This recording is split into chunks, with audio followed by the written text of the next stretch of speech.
Hi everyone, we're back to read the next chapter, chapter 3 in Meet Felicity.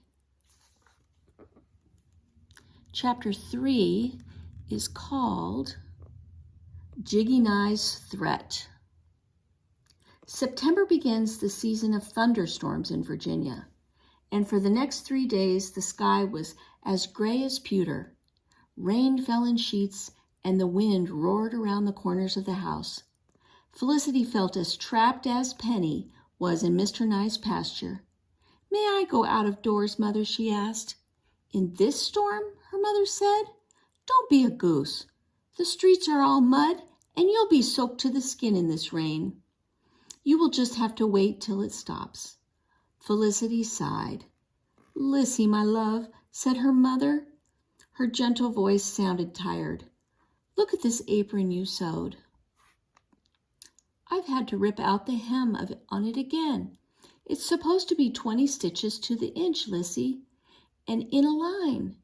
Yours fly all over. Your sister Nan sews more carefully, and she is but 6 years old." "I'm sorry, Mother, indeed I am," said Felicity. "My hands just won't go so slow."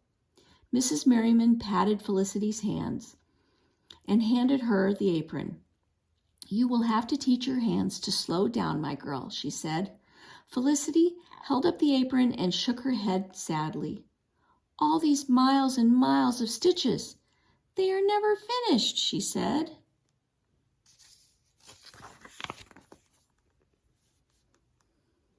"Slow and steady, my child," said her mother. "They'll be done faster if you do them right, so that you don't have to sew every seam twice. Remember, haste makes waste." "Haste makes waste," Felicity repeated. She and her mother had to smile at each other, for Felicity was told that haste makes waste at least once every day of her life. She settles down to her stitching and tried very hard to be careful for a little while. At last the sun broke through the clouds, and Felicity was allowed to go outside. "Take these preserves to Mrs. Dern," said her mother. "Nan and William will go with you. They've been cooped up too." Felicity hid her disappointment. She wanted to go see Penny by herself. She didn't want Nan and William dragging along. They were so slow, and she was so eager to see Penny. But she had no choice. William toddled along on his fat little legs, dragging a stick through the mud. He stopped to pick up stones and drop them in puddles. He seemed to be trying to get as much mud on his shoes as he could. Nan walked in little ladylike steps, picking her way carefully around the puddles. Felicity was forever having to turn around and wait for careful Nan and muddy William. "Ooh, Lissy," said Nan, "look at the fine hat in the milliner's window. It has a whole bouquet of flowers on it. Let's go in and look at it." "No, come along, Nan," said Felicity. "I don't want to waste time with that foolishness." Nan was miffed for a while, but she cheered up and put on her sweetest face when they reached Mrs. Dern's house. Mrs. Dern gave Nan and William each a cake. She fussed over them until Felicity thought she'd burst with impatience. Then, when they were at last on their way to the tannery, Nan announced, "I want to go home. I won't go any farther." "Nan," Felicity said sternly, "we're going to the tannery. Come along." "No," said Nan. "The tannery smells terrible. I won't go." She stuck out her lip. "I won't too," said William. Felicity had an idea. "Nan," she said slowly, "there are lots of flowers out by the tannery.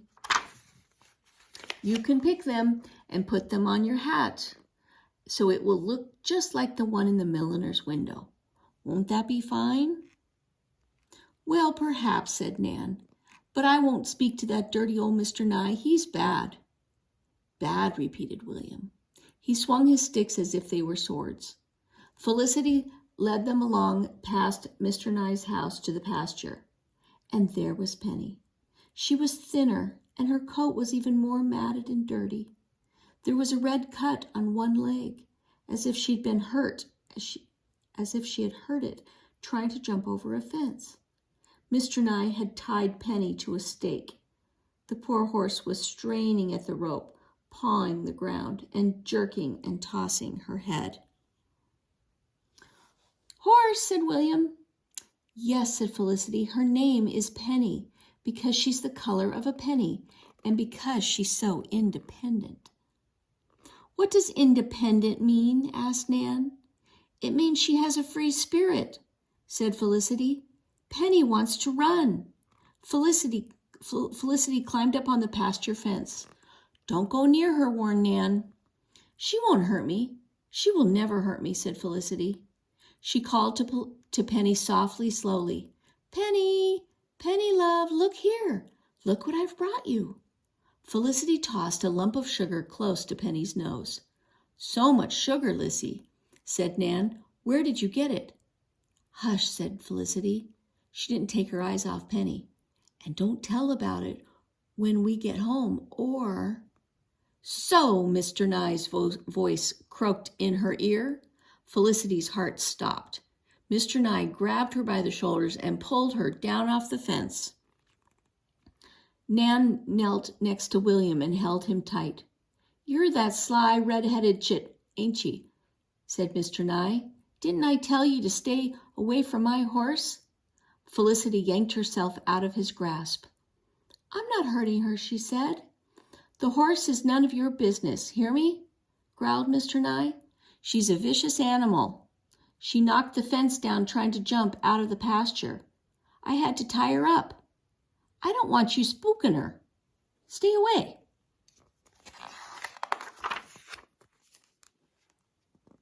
Felicity was frightened, but she was angry. "You are the one who scares the poor horse," she said to Mr. Nye. "You have no right to treat her so badly." Mr. Nye grabbed Felicity again, but just then Penny whinnied wildly. "Quiet, ye nag," Mr. Nye shouted at Penny. He picked up a big stick and climbed into the pasture, and as he came near, Penny reared.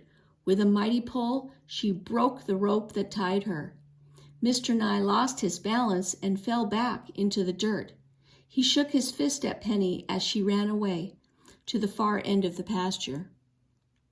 "Ye worthless nag," Mr. Nye yelled after Penny. His face was spattered with mud. "I'd give ye to anyone who could ride ye.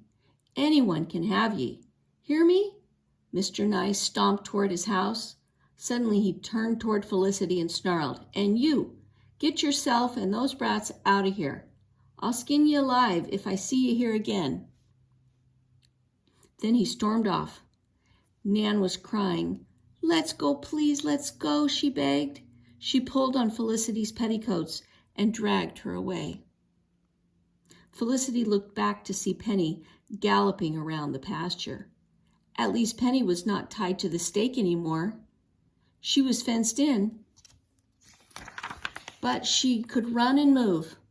"Good for you, Penny," thought Felicity. "Don't you let Mr. Nye scare you. I won't let him scare me." At supper time, it was William who gave it away. "Big horse," he said. "Bad man." He waved his spoon wildly. "Shh," hissed Nan. "What's all this?" asked Mother. "You've not been out to see that horse Jiggy Nye's, have you?" "Felicity made us go," said Nan. "And the horse made Mr. Nye fall down in the mud. Then Mr. Nye called the horse a nag, and he said anyone could take it if they could ride it. And he said he would skin us alive if we ever came back." "Hush, my child," scolded Mrs. Merriman. "It's not proper to repeat such talk." She looked at Felicity, and her face was serious. "Jiggy Nye told you not to come back, and you won't, ever. His tannery is not a place for children." "He was going to strike the horse with a big stick," added Nan. "The man's a villain of the worst sort," muttered Mr. Merriman. "A horse beater." Ben spoke up. "He'll kill the horse, sir," he said. "Mark me, he will. Oh, Father, cried Felicity, we can't let Mr. Nye hurt Penny. We've got to help her. We've got to get her away from Mr. Nye. Can't we buy her? Gracious, no, exclaimed her mother. We've old Bess for your father to ride and Blossom to draw the cart. Bess is so slow. It's faster if you walk yourself, said Felicity.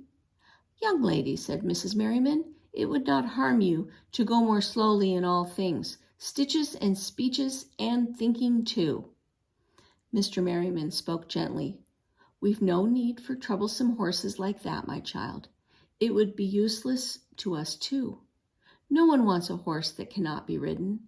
Besides, Marcus has enough to do with old Bess and Blossom. He does not have time to care for another horse.